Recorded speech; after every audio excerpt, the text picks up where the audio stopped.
right, good afternoon, everyone. Okay. I have a few things at the top, so please brace yourselves.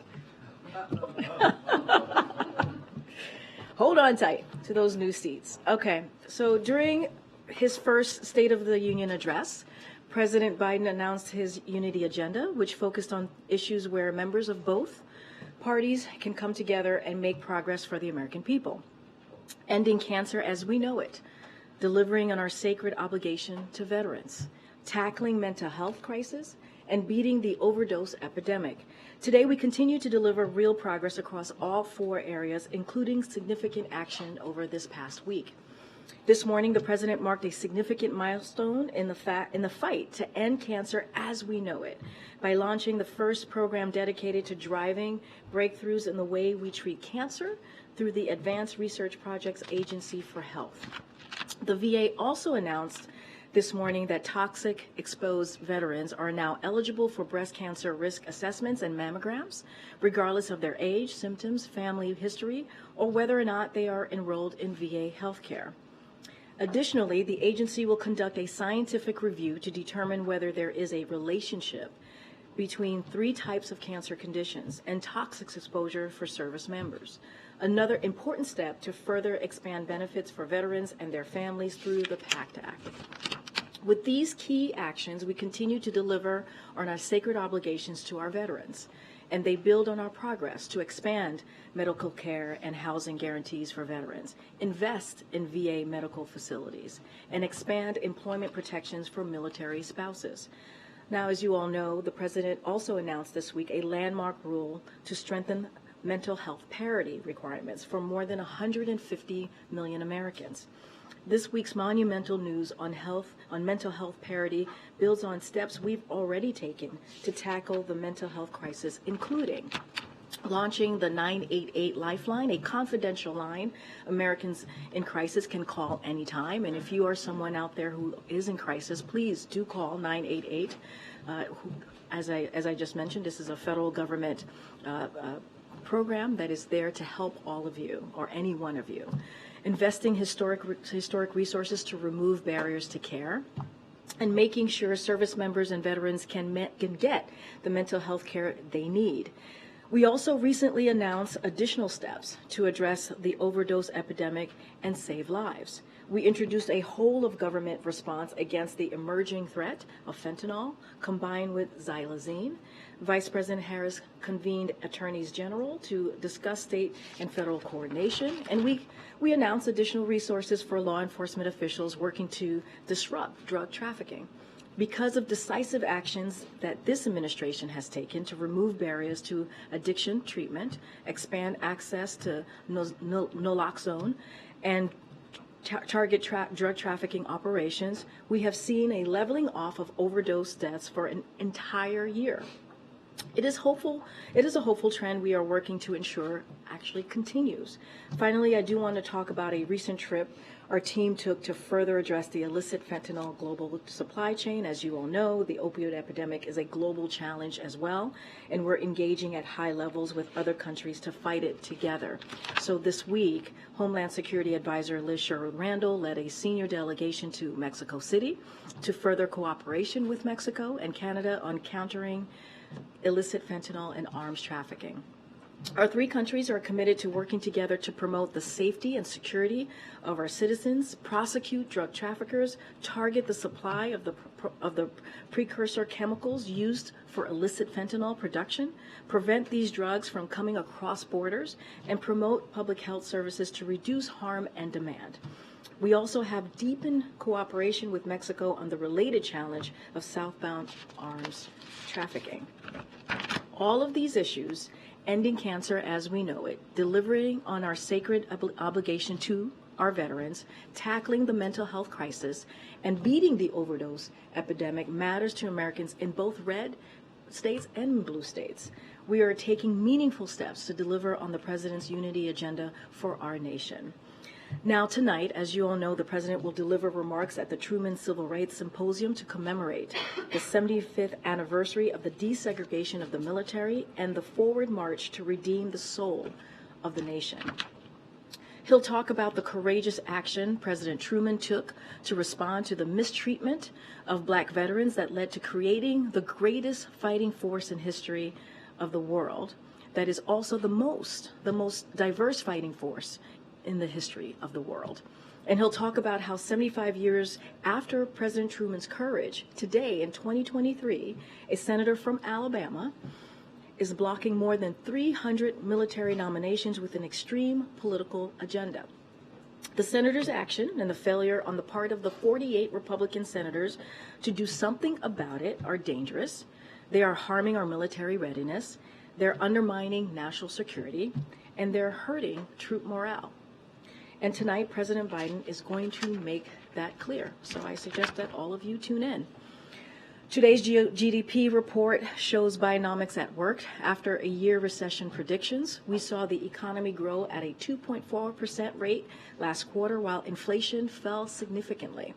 Business investment increased by nearly 8%, and construction of factories contributed more to growth than it has in 40 years. As you can see from the chart behind me, that's what the President Investing in America agenda is all about. Bidenomics is growing the economy from the middle out and bottom up, not the top down. Unemployment remains below 4%. Inflation has fallen by 2/3. Wages are higher than before the pandemic, and businesses have invested more than $500 billion in clean energy and manufacturing. In short, the President's economic plan is indeed working. And finally, we have some goodbyes today. First, I want to give a shout out to Sebastian Smith, aka Thor. If you guys missed that briefing, you should go back and check it out. Probably one of the most funniest briefing that we've had in the last 2 years. And as well, we want to say a goodbye to Ket Gorgistani as well. Thank you both for your time here with us at the White House Press Briefing Room, and we are very sad to see you all go, and we'll miss you both. Additionally, I wanted to congratulate Ket on your service as the president of the Foreign Press Group, and we're looking forward to working with Richard, who is going to be taking on the responsibilities in the new role. We also want to share another devastating farewell that I want to share on our team. Our very own Abdullah Hassan is leaving us next week, and he's heading to law school. Abdullah deferred law school by a year in order to continue working in the White House, and we are grateful for his dedicated service to the country, to the president and our press team. I did promise his mom that I would not keep him longer than a year, and I kept my promise to his mother. Hi, Mom. And we are very sad to let him go. And if I could, I would hold him for another year or more. But we do keep our promises here, Mom. We do.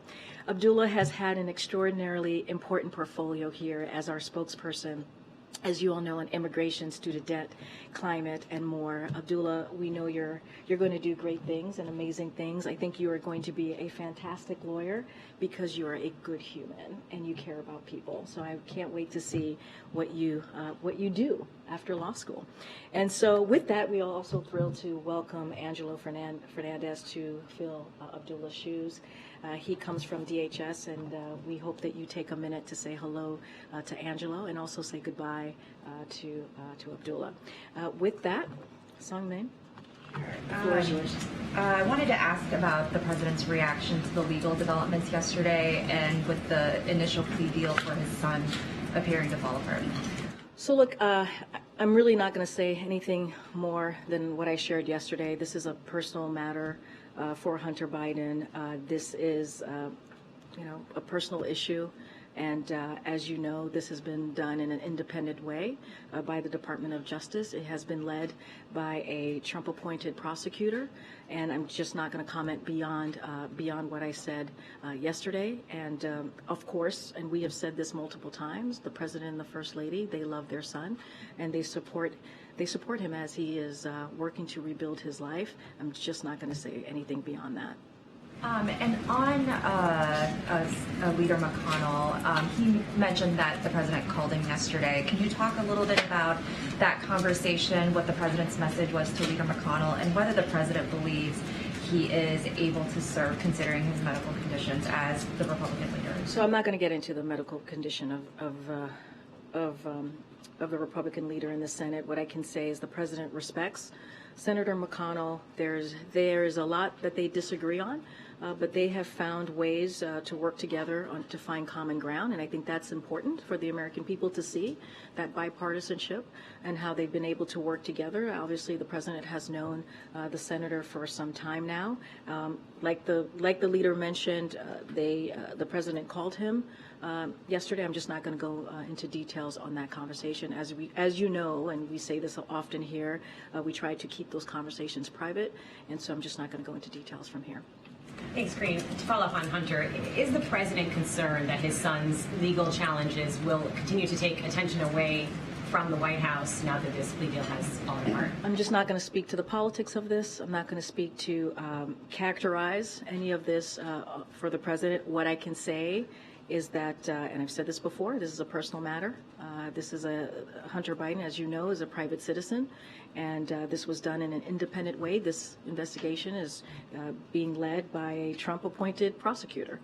And so the Department of Justice is independent. We give them the space to be independent, and we respect the rule of law. I'm just not going to get into details of characterizing. Has he spoken to Hunter? I'm just not going to speak to any private conversation that the president has with his family. And one other one. In December 2021, President Biden told ABC's David Muir that accountability is necessary for the January 6th insurrection at the Capitol, no matter where it goes.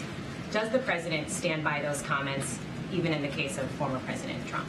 I just don't have anything additional to add. The president spoke, was very candid when asked that question, and I believe his words still stand today. Andrew, good to see you. Yeah, good to see you too.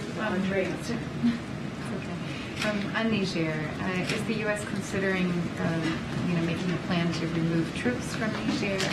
Will you have to evacuate U.S. citizens? And is there any indication at all that Russia could be have a hand in what's happening there?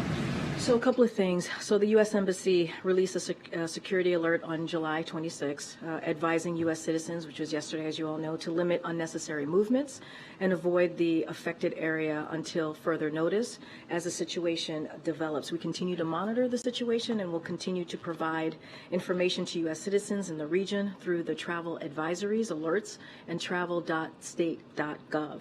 We strongly encourage U.S. citizens in Niger to enroll in the Smart Travel Enrollment Program at step.state.gov to receive important emergency information and be careful. Be careful about where they are and what they're doing. We will certainly determine on what is needed as we get further information. To your question about Russia, Putin, I know there's been question about Wagner Group as well. Until now, we have not seen incredible indications of Russian or Wagner involvement.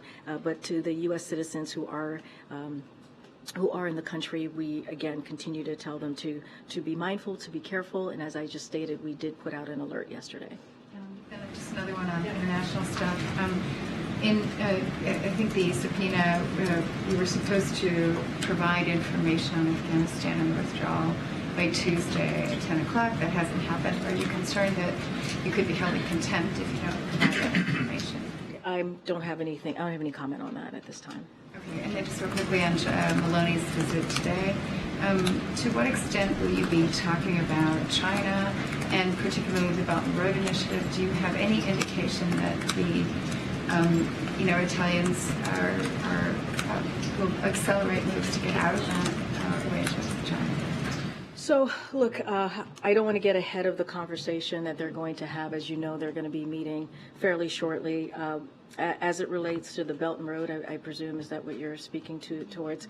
I know my colleague was asked a couple times yesterday from NSC. What I can expect is they will discuss the benefits of closer transatlantic coordination regarding our approach to the People's Republic of China, among other topics, but I don't want to do anything more to confirm any specifics. Obviously, that conversation is going to happen in less than an hour, so I want to give the President and the Prime Minister the opportunity to go through their agenda.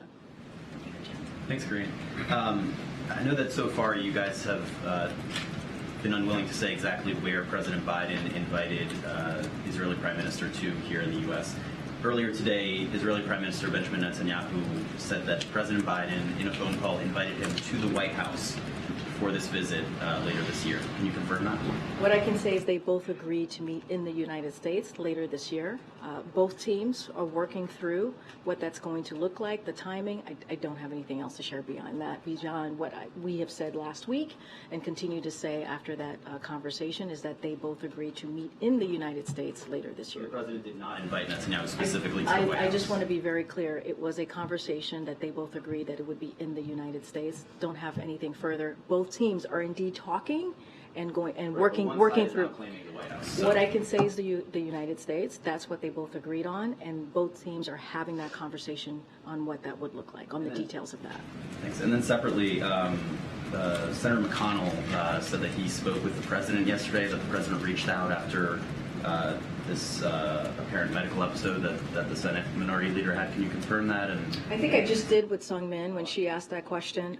Basically, the senator mentioned that the president called, and certainly, the president and the senator have known each other for some time and have, as I mentioned to Sung Min, have had a lot of disagreements, but have found common ground to move forward with the American people. I'm not going to go beyond what the senator has said, Senator McConnell has shared. Lastly, Yevgeny Prigozhin was apparently spotted at this Africa summit that Russia is hosting. What does that tell the White House about Prigozhin's standing in Russia and the importance of the Wagner Group going forward in Africa? I'm not going to characterize or speak to Prigozhin's appearance or participation in the summit. That's something for the Russian government to speak to. Ken Sebastian. Thank you very much.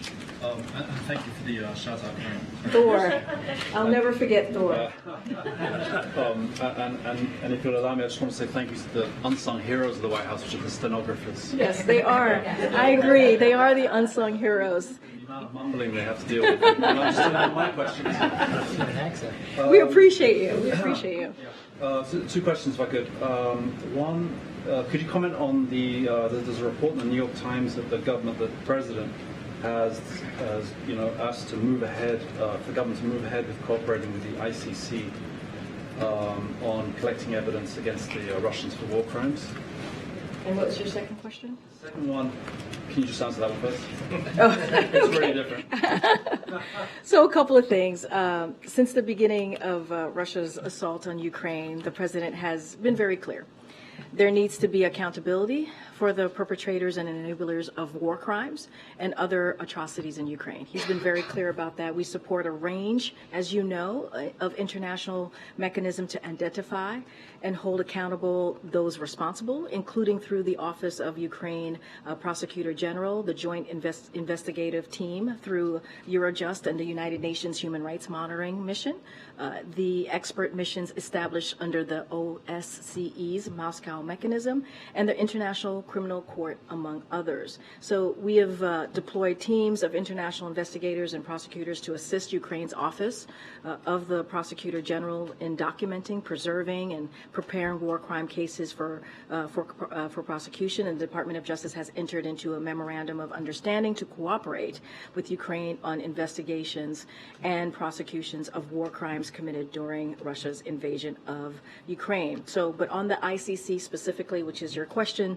we're not just not going to get into specifics of cooperation, which is consistent with the court's practice of treating requests for cooperation in a confidential manner. So we're going to just be very careful and continue with that tradition that has been around for some time. Is there any policy change in that, in the sense that the U.S. isn't part of the ICC, obviously? No, I totally understand. We're just going to not discuss any specifics. I just laid out the United States role over the past 15, 16 months as it relates to investigations, the multiple different entities that are looking into this, the unjust war that Russia has started in Ukraine, and I'm just not going to get into what has been common when it comes to ICC specifically. And then one effect on the heat or climate change. A bit of a 40,000-foot question here. So the president got so much focus on climate change. He talks about it all the time, and you had the IRA and so on. Is he how does he assess the broader acceptance of U.S. society to getting on with all the changes to daily life that a lot of the experts who talk about climate crisis say should be happening? Things that really get into every individual's life. Because compared to Europe, for example, in Europe there's a lot more, let's say, grassroots type of participation in recycling and energy saving and driving little tiny cars and being told to bicycle instead of driving and being told to take a train instead of a plane. I mean, this is like, I have a reliable source tells me that in France, when you go at a holiday camp, there was a sign saying you couldn't have showers for more than 2 minutes. I just don't know if that would work here. Does the president feel American society is on board with that level of a push that some parts of the world are? So here's what I'll say. I'll say what the president believes and how he's taken this climate change crisis very seriously. Since he walked in day one in this administration, as I've laid out many times before, he's done more to move forward on dealing with climate crisis than any other president. He's had an ambitious policy. You just mentioned the Inflation Reduction Act, which is the most investment that we have seen from any president as it deals with a piece of legislation that is now law to deal with a real issue. And let's not forget, he rejoined the Paris Agreement. He rallied more than 100 countries to join the global methane pledge to reduce methane emissions. So he's been a leader as well globally on this issue, and he's going to continue to do that. I mean, he just talked about, as you mentioned, the extreme heat and how climate is very real. Climate change is very real, and how we have to take serious steps to continue to deal with this issue. Look what's going on across the country. And so, it is an issue that he takes very seriously. It is an issue that we see, if you look at polling, that Americans are taking very seriously, especially young people. And so, look, the president's going to continue to be a leader. I can't speak to every American here, but I can speak to what the president is going to continue to do. You talked about small cars, right? When you think about electric vehicles and what the president is going to be able to do with the bipartisan infrastructure law and also the Inflation Reduction Act on electric vehicles across the country, making sure that it's available to people at a discounted rate, right? Making sure that it is the wave of the future. And so he's making investments there. So this is an important issue.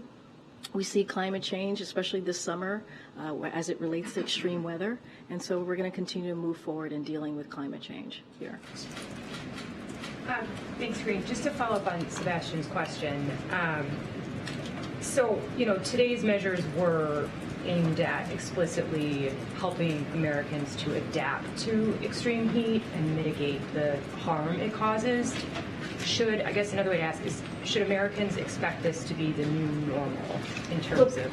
I mean, I'm not an expert in climate change, so I can't speak to it, what it's going to look like. But we know climate change exists, right? We know that there is a real problem here, and we know the president understands that we have to be ambitious with our policies as we move forward as a country and globally. I just listed out how the president has been a leader globally on this issue. So look. Climate change is a problem. It's here. How bad it's going to get, that is for experts to speak to, but we know that we have to do everything that we can. The president wants to be aggressive here in dealing with this issue. Yes, he announced three important ways to deal with the extreme heat that we're seeing this summer, because he understands that Americans are suffering. Americans are dealing with this issue, tens of millions of Americans across the country. So as president, he put forth 4 real key ways for us to deal with that on the federal level. But of course, the Inflation Reduction Act is going to bring resources forward to make sure that we also deal with this issue. How do we move forward as climate change is taking over every part of our lives almost? Just quickly, is there any update on the summit with Japan and South Korea? I don't have any updates for you at this time. Just a question about Niger. The U.S. Embassy has received reports about the borders and airports currently being closed, and commercial flights to and from Niamey have apparently been suspended until August 5th. One, has the White House confirmed this? And two, does this hamper future rescue or evacuation efforts in the short term? So look, just a couple of things on that. We understand what happened earlier today. The Nigerian foreign minister stated that he was the interim head of government. The President Bazoum was still the legitimate president, and that negotiations were still ongoing. And so that's important to note. The situation remains fluid. It is too soon to characterize the nature of ongoing developments. We are monitoring the situation closely and are in communication with the U.S. Embassy there. We strongly support the democratically elected president, and we condemn in the strongest terms any effort to seize power by force and disrupt the constitutional order. We call for the immediate release of the president and respect for the rule of law and public safety. And so we echo the strong condemnation of yesterday's action by Economic Community of West African States and other regional and international organizations. We are monitoring the situation closely, and we are in communication with the U.S. Embassy. And so as I just mentioned earlier, we have put out an alert to the U.S. via the U.S. Embassy. They released a security alert on all Americans who are there and how they should move forward. And so we'll continue to keep a close eye on what's going on there. One more question. How does this administration reassure Americans who worry about the health of leaders in Congress and here at the White House because of their advanced age? I'm not going to speak to leaders in Congress about age or about anything like that. That is for them to speak to. So what is your question exactly? I was just wondering, how can the administration reassure Americans who are worrying about these leaders, like I said, in Congress and here at the White House? So is your question about Congress, or is your question about leaders here? Well, I'm not going to speak to leaders in Congress. Here at the White House? What about your leader, the leader of Congress? The way that this administration is reassuring Americans who have these concerns. Look, we've been asked this question multiple times, and you have a president who, I just went through his unity agenda, what we've been able to do in a bipartisan way as it relates to issues that really matter to the American people, right? The cancer moonshot, which is actually going to make a difference with people and Americans who have family members dealing with cancer. That is something that this president has been able to do. You look at the record that he's been able to lay out when you think about the economy right now, the GDP. We just laid out the good news from the GDP and how the economy is growing. This is a president who has done historic amount of policies, of changes in this administration that has mattered to the American people. And so that's what the president's going to continue to focus on. You know, since 2019, the age comment has been out there. And what has this president done? He beat Republicans in 2020. He beat Republicans in 2022, leading with the message that American people actually cared about. When you think about lowering costs, when you think about getting the economy back on its feet, that's something that this president has been able to do. And so if you look at the work that he's done, if you look at the historic amount of,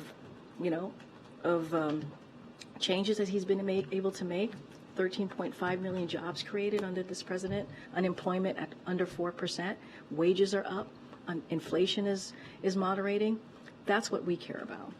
If we are continuing to deliver for the American people in a way that truly, truly matters. Karine, it's been almost 2 years since the administration launched that rulemaking process to develop a federal standard for heat.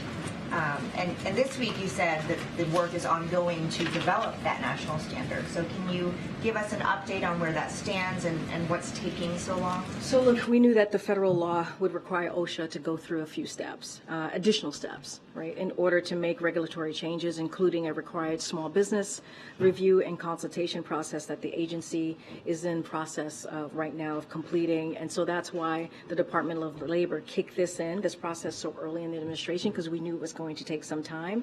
And so they have been working urgently to get this done.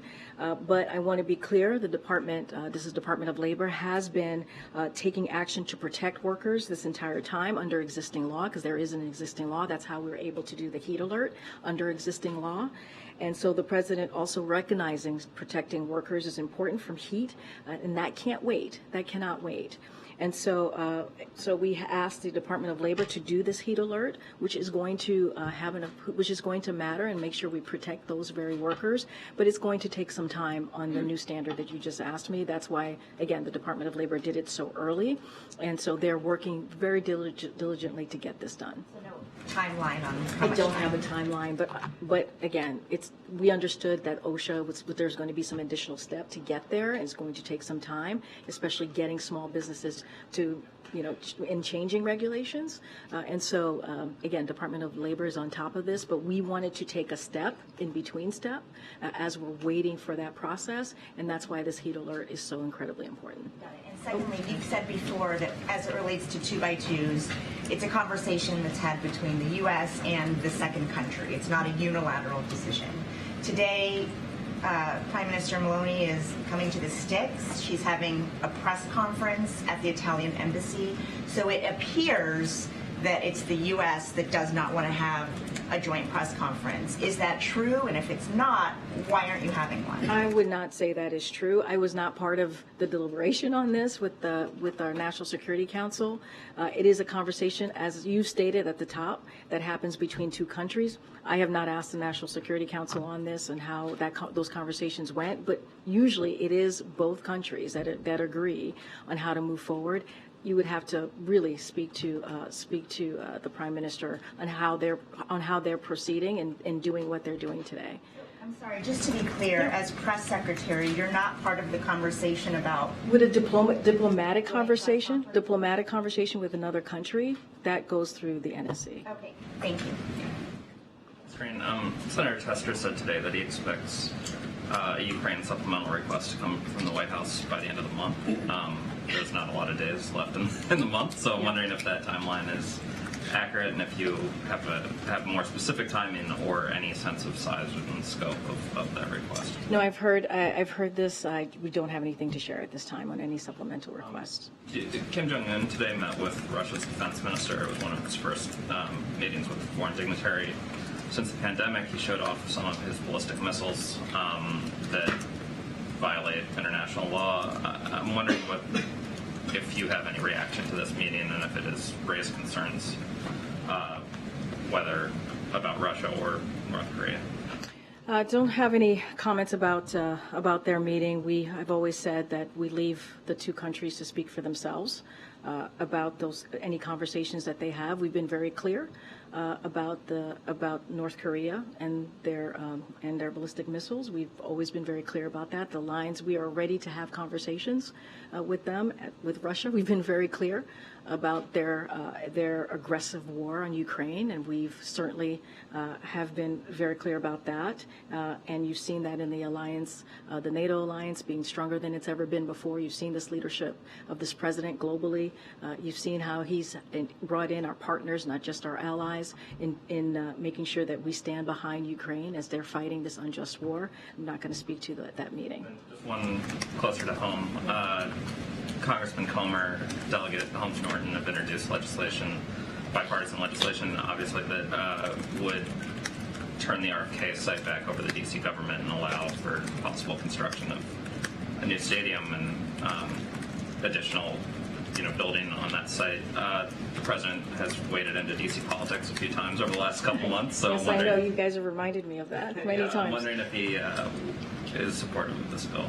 I have not talked to the president about this or the Office of Leg Affairs, so don't have anything to share on that at this time. Go ahead. As you know, Congress is about to go out of session for several weeks. Won't be returning again until beginning and middle of September. What would the president like to see Congress do before it wraps up, possibly very late tonight or maybe tomorrow? So look, more broadly, and I've stated this many times before, when it comes to bipartisanship and working with Congress in a way that we deliver for the American people, of course, that's always the priority for the president. We've been able to do that.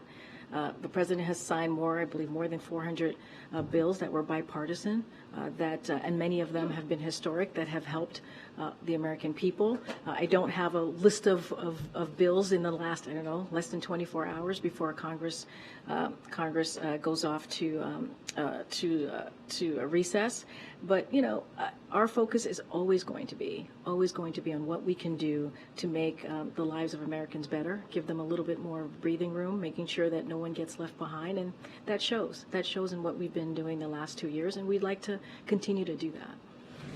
Thanks. Karine, there's a report in the New York Times that the president's considering the possibility of a mutual security pact with Saudi Arabia that would involve Saudi Arabia normalizing relations with Israel. Is this something that's under consideration, and how are human rights considerations being weighed? So don't have anything to share on that particular reporting that you're referencing. I mean, as the president has said multiple times, anytime he meets with a leader, human rights is always something that he doesn't shy away from and speaks to, whether it's a friend or someone or any head of state. I just don't have anything to that reporting that you're reading out to me at this time. Visit, if there is precedent for a joint press conference when they come to the White House. That's happened under President Obama, President Trump. Is there something different here with this particular prime minister? No, nothing different here. Again, when we do these bilateral visits, it's usually between, there's a diplomatic conversation that happens with our folks here and the visiting country, and a decision is made on if there is a 2+2 or how that country wants to move forward in communicating with the press. I just don't have anything. For you. Would you be able to tell us at a later date why there isn't one, or are you saying that we need to go and ask the Italian officials why there's no press conference?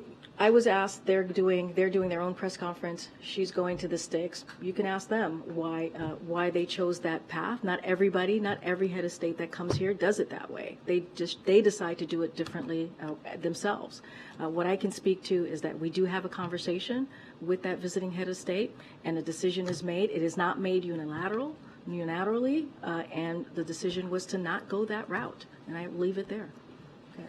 If you could just to follow up on that, will you circle back to us, because I know our briefings will be limited with the president going out of town, tomorrow the president traveling. If you could circle back to confirm as our conduit, just to be clear, if the White House offered the opportunity to the Italian Prime Minister for a 2-2 or for a press conference to take place, and similarly while you're at it, if you could ask about all the other ones that have come previously, because there's been a lot of foreign leaders who have now come to the sticks, which many of us in the room in the past have not had that experience before, certainly not on a 100+ degree heat index day. I forgot about the weather. That's a good point. So as our conduit, if you would find out those answers, and also what the White House, what the official policy is on those matters, and why it has changed over this administration versus years past. I'll leave that to you to circle back to us on. But let me ask you about Vladimir Putin, and he's now pledged to provide free grain products to at least 6 African nations right now.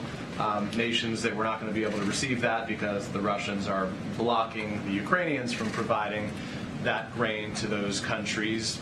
Vladimir Putin is saying that this is a function of Western hypocrisy. Trying to get the U.S.'s response to that, how the U.S. will proceed in this situation most broadly. Just really quickly, just to reiterate on your first question, it is not done unilaterally. This is a conversation that happens, a diplomatic conversation that happens with both teams, right? With the visiting country, and also. That's why I just wanted to know if you could ask if I know. we offer them the opportunity. No, I heard. No. I heard your question. I'm just saying that it is not done unilaterally. So, but I hear your question, and as you said, I am the conduit, and happy to circle back. I haven't said that word. Okay, Vladimir Putin. So first, the Russia's unilateral withdrawal from the Black Sea grain initiative, as you know, which had been instrumental in reducing world food prices, as well as Russia's attacks on Ukraine's grain shortage and transportation infrastructure, have caused, as you know, significant volatility in grain and food prices. The Black Sea initiative had resulted in more than 32 million tons of grain being exported to world markets. Russia's actions to take such a significant amount of food products off the world markets will exacerbate hunger in some of the hardest hit areas of the world, including Africa. So while we would welcome any actual contributions to alleviate global food insecurity security, or to paraphrase what UN Secretary General Guterres said just moments ago, and I quote, "A handful of donation to some countries cannot replace the millions and millions of tons of grain export that help stabilize food prices around the world." And I'll also add, despite Russia's rhetoric, they actually invest very little in Africa, accounting for a mere 1% of the foreign direct investment that goes to the continent. And as Secretary Blinken noted, and he said this earlier today, they also contribute about 0.02% of the budget of the World Food Program. So as far as have we considered, the onus is on Russia to show that it isn't an empty promise, if that is exactly what they're going to do. After all, they began the Russia-Africa summit with significantly diminished influence as a result of their actions, as we have seen, and more than half of the countries who had attended the previous summit are not attending this one, and so we'll see. Hey, to go back to the first question of the briefing, I know you said not a lot's changed since yesterday and that it's a personal matter, but from a presidential perspective, is there any possibility that the president would end up pardoning his son? No. Well, is there, I just said no. I just answered. Go ahead. Go ahead. Thank you, Karine, and thank you for your nice words, and thank you to the whole press team. I've got two follow-ups, one on Niger, one on Russia. On Niger, just more broadly, can you talk a little bit about the concern of the United States about instability in Niger, given what a partner it is for the U.S., the Europeans, in the fight against extremism in the Sahel region? So it's all unfolding right now. Just don't want to get into hypotheticals. You're right, Niger is an important partner. So we're closely monitoring the situation. I just don't want to get into hypotheticals from here. It is unfolding, and we're just going to continue to monitor and keep a close eye.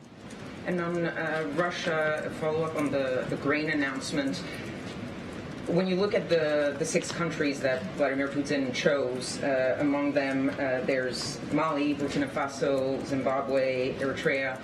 These are mostly, I think 5 of the 6 were ones that refused to vote against Russia in their UN resolution. How do you interpret that move by Vladimir Putin? Is it a sign of strength with the African continent, sign of weakness? I'm not going to get into Mr. Putin's head. I'm just not. I've just laid out what our thoughts are on this, and how he's lost standing, obviously, globally. If you even look at this summit, how a good majority of folks who were there the first time did not attend. I'm just not going to get into characterizing why he did this, the direction that he wanted to take this is just not for me to do. Thanks, Karine, and thanks, Abdullah, for your help over the years. So my question, the House Judiciary Chairman, Jim Jordan, tweeted out a series of internal Facebook emails today showing that influenced the White House to remove some posts the administration didn't like. It's been about 3 weeks since the judge restricted access from certain agencies communicating with social media. How much is the White House now working with social media companies to remove concerned posts or things they don't want? So what I can say is, honestly, on this, because it's an ongoing case, I would refer you to the Department of Justice on this and the status of this case. As you know, we're going to be very careful here about speaking about this. So I will just let them deal with this. Is the White House still communicating with social media companies? So look, as I've repeated many times from here, we have promoted responsible actions to protect public health, safety, and security when confronted by challenges like a deadly pandemic and foreign attacks on our elections. And we have consistently made clear that we believe social media companies have a critical responsibility to take account of the effects of their platforms that they have on the American people while making independent decisions about the content of their platforms. That continues to be the case. That has not changed on what we believe here, but there's a specific case ongoing, and so I would refer to the Department of Justice. And on the GDP statement today, over the 2.4% growth in the GDP, the president said that he's touting real wages are higher than pre-pandemic. Real wages are up 0.4% in the last 30 months, and that's less than 1% increase over the past 2.5 years. It doesn't really help folks buy food. So what do you say to those people who are seeing their wages not pay for as much food as So, much? just to be very clear, we are accounting for inflation when we say wages are at 1.2% higher, and then they were last year, which was at 0.7% higher than before the pandemic. So that is indeed something that we're accounting for. And so, there's a strong job market that exists. The inflation, as you know, has been easing for 12 months straight in a row, 12 months in a row. And so wages are rising, and there's even more low and middle wage workers, which is also important as we look at the data, as we look at the direction this economy is going. And that's helping us catch up from decades of widening wages that we have seen. Thank you, Karine.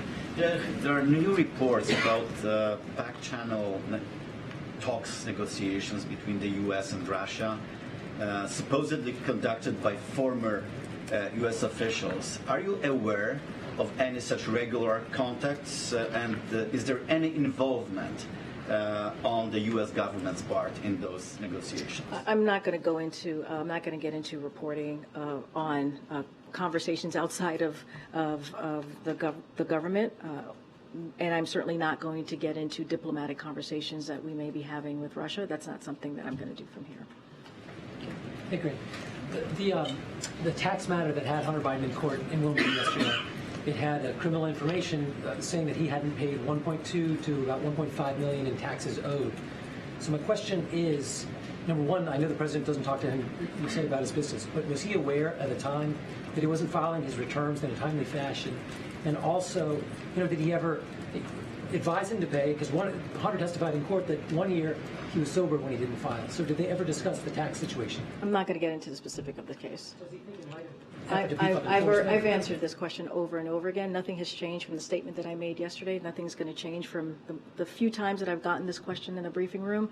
We're not going to comment on this. This is an independent investigation that is being led by a Trump-appointed prosecutor, that is being led by clearly the Department of Justice, right? The prosecutors I just mentioned, and we're just not going to comment on this. You mentioned DOJ. Does he have any concerns that the deal prosecutors put together fell apart and couldn't make it by the judge? We're not going to comment on specifics of the case. Thank you, Karine. Just want to ask you if you could to preview tomorrow's trip to Maine, what's going to be accomplished, or what you hope will be accomplished, and also why was Maine chosen for this event? So he's going to visit a manufacturing facility, which I think is important, right? As we're talking about bringing manufacturing back to the country and creating jobs, good paying jobs. And so he'll discuss how Bidenomics is revitalizing the American manufacturing and bringing investments, like I said, and jobs back to communities. Big investments that many communities have never seen before, as it relates to jobs and as it relates to making sure that we're making things in America again. And so he will announce new actions promoting domestic manufacturing of new technologies in America. And as you know, we've announced more than $1.5 billion in investments in Maine infrastructure, including $570 million for funding for high-speed internet. And so public investment from this president's legislative accomplishments are helping to revitalize local legacy industries like textiles. So that's what he's going to be doing tomorrow. It is going to be his first time in Maine. Like the president said, he's a president for everyone. And so we're excited to go there. He's excited to be there to make this announcement, and critical, important announcement to not just the constituents of Maine, the American people of Maine, but also to the country. Separately, you suggested reaching out to the Italian embassy as it relates to why there is no press conference today, no joint press conference. No, that's not what I said. Why they are proceeding to move in the direction that they are moving. I did. I reached out to them Okay, during the briefing, great. and what they said was, we didn't insist, knowing that you would not accept. Is that accurate? I have no idea. I mean, you're asking me to comment on something that they said. I haven't even spoken to the team yet, so I can't comment on what you're reporting right now. I have to talk to the team. What I can say, it's not a unilateral decision.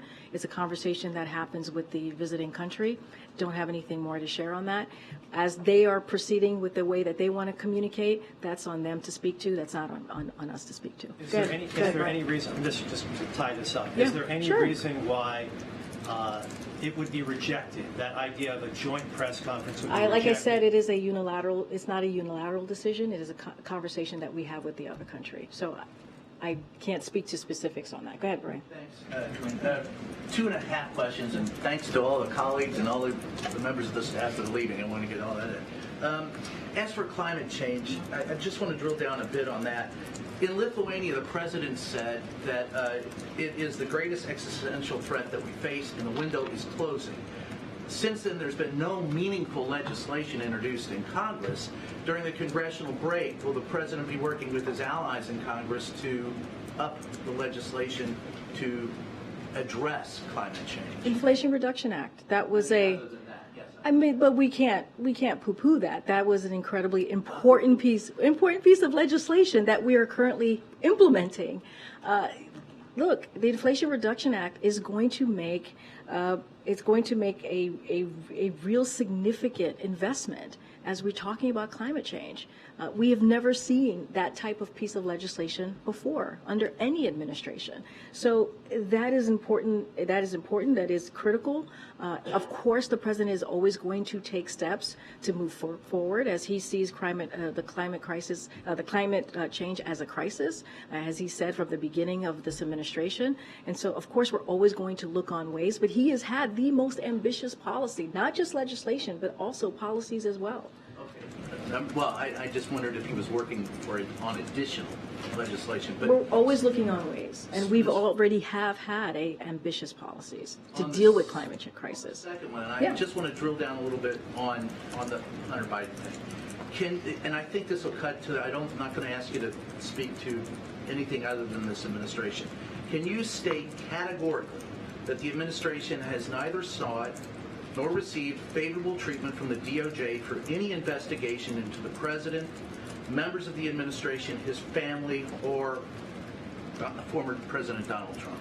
Absolutely not. The Department of Justice is independent. The president respects the rule of law. He has been saying that since he was before president, and that will remain the case. And then finally, just as far as the questions about the president's health, I think that would be all cleared up if, once again, if we could just ask him to step out of that door into this room for 45 minutes. And so I ask you again to pass that along to him, to ask him to come out and see us. I appreciate the request.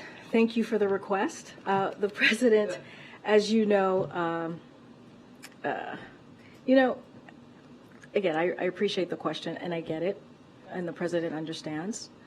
You guys want to ask him questions and have the opportunity for him to answer your questions. I do want to say this is a president that has done more in the first 2.5 years when it comes to the economy, when it comes to really giving the American people a little bit of breathing room than any other president.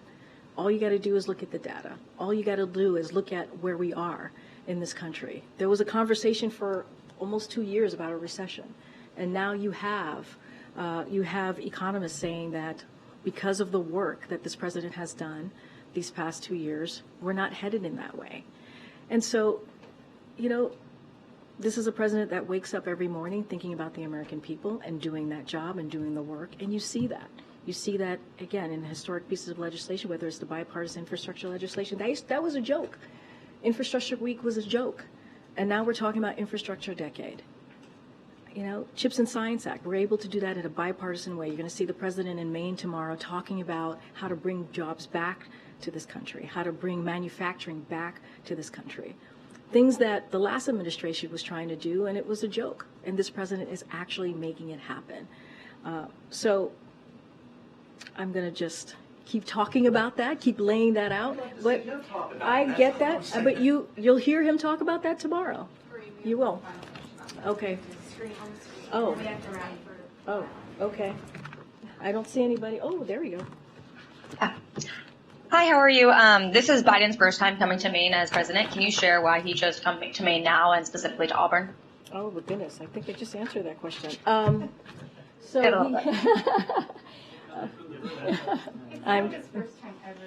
No, as president. Okay. As president. This is the first time that he's visiting Maine as president. He's going to, and hello, hi, what's your name? Sorry, my name is Lana Cohen. And you, which publication are you from?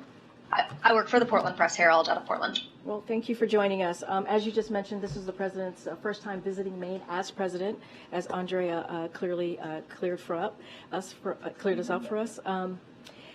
So he's going to be visiting a manufacturing facility to discuss how Bidenomics is revitalizing American manufacturing. As you know, for the past couple of months, we've been talking about investing in America and how the president's really key pieces of his legislation, like the CHIPS and Science Act, the bipartisan infrastructure legislation, and so many others, have helped create good union-paying jobs. And so this is part of that conversation that you'll hear from the president, promoting domestic manufacturing of new technologies in America. And we've announced, as you know, $1.5 billion in investments in Maine's infrastructure, including $570 million for funding for high-speed internet. And so you're going to hear directly from the president. He wants to make sure that the American people get to hear from him directly, and the people of Maine are going to be able to do that. We're going to have the governor of Maine, Janet Mills, who will be in attendance as well. And so the president's surely looking forward to visiting tomorrow, his first time as president.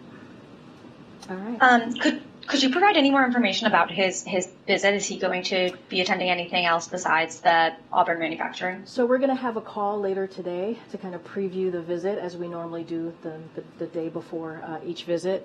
And so, and also we'll have after that call, we'll certainly release more information so we can do a little bit deeper dive on what the president's doing tomorrow.